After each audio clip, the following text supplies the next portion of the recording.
자, 오늘은 7월 4일. 벌써 내가 한국에 온 지 한 달이나 넘게 지났네. 말 그대로 정말 눈 깜짝한 사이에 한 달이 흘러버렸어. 그만큼 재밌고 즐거운 시간을 보냈다는 뜻이겠지? 근데 생각을 해보면 재밌고 즐거운 시간을 보낸다는 건 참 주관적인 것 같아.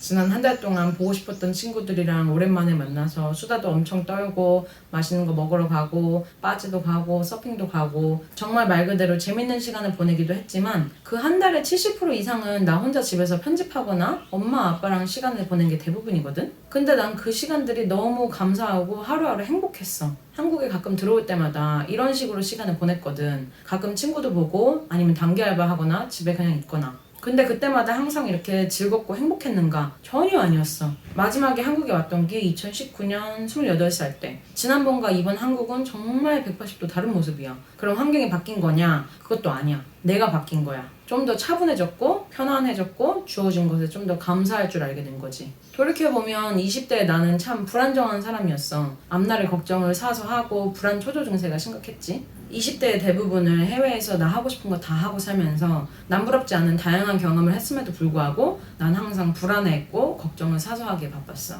옛날에 영어학원에서 잠깐 일했었는데 선생님이 딱 3명이었어. 그때 당시 원장님이 40살, 다른 선생님이 39살, 그리고 내가 24살이었어. 나이 얘기 나올 때마다 두 분이 24살 진짜 어리다 뭐 이런 말 자주 하셨었는데 39살 선생님이랑 둘이서 점심을 먹다가 또 나이 얘기가 나와서 이렇게 물어봤어. 선생님은 제 나이로 돌아가고 싶으세요? 근데 그분은 그 당시에 결혼도 안 하시고 친목회 같은 거 여기저기 나가시면서 사람 만나서 술 마시고 주말에 어디 놀러 가거나 캘리그라피 클래스 나가거나 하고 싶은 거 다 하고 사시는 분이셨어. 선생님이 좀 생각하시다가 그냥 누굴 처음 만났을 때 내 나이 말하기 좀 민망한 것 뿐이지 딱히 그 나이로 돌아가고 싶진 않아요 이러시는 거야. 그래서 내가 선생님은 그럼 이 나이인 저한테 해주고 싶은 말이 있어요? 라고 했더니 불안해하지 않았으면 좋겠대. 돌이켜보면 자기는 그 나이 때 항상 불안해하고 초조해하고 걱정하면서 살았대. 나는 앞으로 뭘 어떻게 해서 돈을 벌어서 먹고 살까 뭐 대충 그런 걱정들. 근데 그렇다고 그 불안감을 토대로 뭘 더 열심히 하고 그런 것도 아니고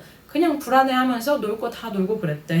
근데 나이를 먹고 어느 정도 자리를 잡고 돌이켜보니 뭐 일확천금은 아니더라도 먹고 사는데 지장이 없고 사회 일원으로 자리를 잡았더래. 그래서 어떻게든 갈 길은 생기기 마련이니까 너무 걱정하지 말고 불안해하지 말래. 어차피 놀 거면 각 잡고 재밌게 놀라면서. 그때 당시 24살 호기롭게 뉴질랜드 워홀 1년 갔다 왔지만 뭐 영어를 원어민처럼 잘하는 것도 아니었고 이렇다 할 경력을 얻어온 것도 아니었고 한 학기 복학했다가 다시 휴학한 상태고 알바 이것저것 한 달씩 해보다가 번듯하게 영어학원 선생님으로 취직했다고 막 되게 기뻐하던 것도 잠시. 그렇게나 극혐하던 주입식 영어 교육을 내가 어린아이들에게 강압하는 입장이 되니까 또 참담하더라고. 내가 잘하고 있는 게 맞는 건가? 이렇게 내 길을 찾았다고 생각을 했는데 이걸 평생 할 생각을 하니 또 깝깝하고 이렇게 애매한 경력으로 또 뭘 어딜 가서 뭘 해야 되는지 정말 꼬리에 꼬리를 무는 걱정들과 망상들로 가득했던 그 시기에 선생님께서 그렇게 얘기를 해주시는 거야.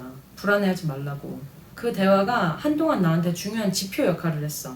막연한 걱정이 스물스물 몰려올 때 맞아 이것도 선생님이 말하셨던 쓸데없는 불안함일 거야 라면서 조금이나마 떨쳐내곤 했지. 여기서 중요한 건 아무것도 안 하면서 잘 될 거야 불안해하지 마 라는 게 아니라 주어진 일을 열심히 하다 보면 내가 생각지도 못했던 선택지가 주어지는 때가 올 거고 좀 더 성숙하고 현명해진 미래의 나는 좀 더 나은 결정을 할 거라고 말해주고 싶은 거야. 그게 뭐가 됐든 간에 말이야. 10대 때부터 성인이 될 때까지 나의 제일 큰 걱정거리는 내가 돈을 벌 수 있을까였어. 해본 적이 없으니까 그냥 막연하게 어려워만 보이고 상상이 안 되는 거지. 그래서 그냥 나는 내가 할 수 없을 거라고 단정짓고 굉장히 괴로워했어. 그리고 또 20대 초반에 한국에서 운전면허 따자마자 연수를 받았는데 크게 사고 날 뻔했거든. 그날 밤에 집에 와서 엄마한테 나 운전할 수 있을까? 나 평생 운전 못할 것 같아 라면서 되게 암울했던 기억이 나거든.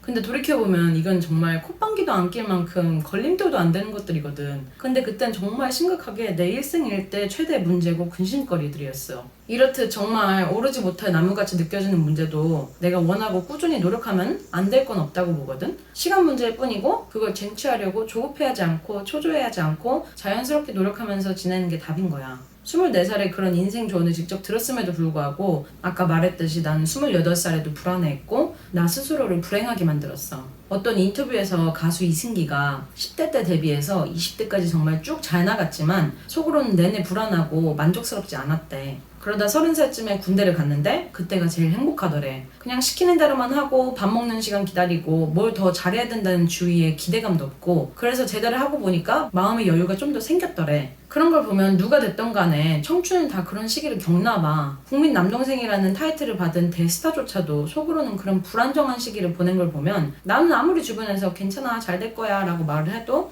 그렇게 불안했던 게 자연스러운 순리였나 봐. 나한테는 코로나가 이승기의 군생활 같이 정해진 루틴에서 살게 된 계기가 됐고 그땐 진짜 오늘 퇴근하고 뭐 먹지가 최대 관심거리였던 것처럼 그리고 4달간의 락다운 동안에는 더 했지. 친구들 만나야 된다는 압박감 아닌 압박감에서 벗어나서 내 인생 최초로 온전히 나와 홀리오만의 아님 나만의 시간을 진득하니 보낼 수 있는 시기가 아니었나 싶어. 그리고 막판에 호주 일주를 하고 한국에 돌아와 보니 그때 그 시간들이 나를 점진적으로 발전시켜 놓은 게 이제 보이는 거야. 마음의 여유가 생겨서 주변을 더 둘러볼 수 있게 됐고 주변을 더 둘러보니 내가 참 많은 것을 받으며 누리고 살아왔던 게 이제 와서 보이더라. 30살이 넘어서. 근데 어차피 이런 얘기를 해도 불안해할 청춘들에게 왜 굳이 이런 말을 하는가. 모든 청춘들이 그때 내가 그 선생님을 만난 것처럼 좋은 조언을 해주는 이가 꼭 옆에 있는 게 아니잖아. 그래서 나라도 나서서 한 명한테라도 불안해해도 괜찮아, 자연스러운 현상이고 어차피 불안감을 100% 없애지 못할 거라면 적당히 그 불안감을 이용해서 더 나은 너로 발전시키는 계기가 되길 바래. 끝이 없을 것만 같은 어두운 터널을 지나는 시기가 분명히 올 거야 라고 말해주고 싶었어. 아까 말했듯이 나는 한동안 선생님과의 대화를 거의 성경처럼 되새기고 살았는데 최근에 몇 년간은 그 대화를 생각한 적이 없었거든? 이렇듯 지금 이 영상을 보고 뭔가 무릎 탁 한 사람들이 훗날에 이 영상이 생각 안 날 때쯤에 돌아보면 이걸 되새길 필요가 없을 만큼 발전을 해온 상태일 거야. 그 시기가 올 때까지는 이게 좋은 지표가 되길 바래. 그리고 또 내가 친구들한테 자주 그러거든. 힘주면 엎어진다고. 뛸 때 더 빠르게 뛰고 싶어서 다리에 힘을 빡 주면 오히려 다리가 꼬여서 엎어지기 십상이거든? 뭔가를 쟁취하고 싶어. 그럼 자연스럽게 해. 빨리 달리고 싶어. 그럼 호흡, 걸음, 시선도 다 자연스럽게 둬야 내가 빨리 뛸 수 있는 최대치를 끌어낼 수 있단 말이야. 앞에 있는 누구만 보고 꼭 따라잡겠다 라면서 그 사람 뛰는 것만 보면서 억지로 빨리 달리려고 하면 난 안 되더라.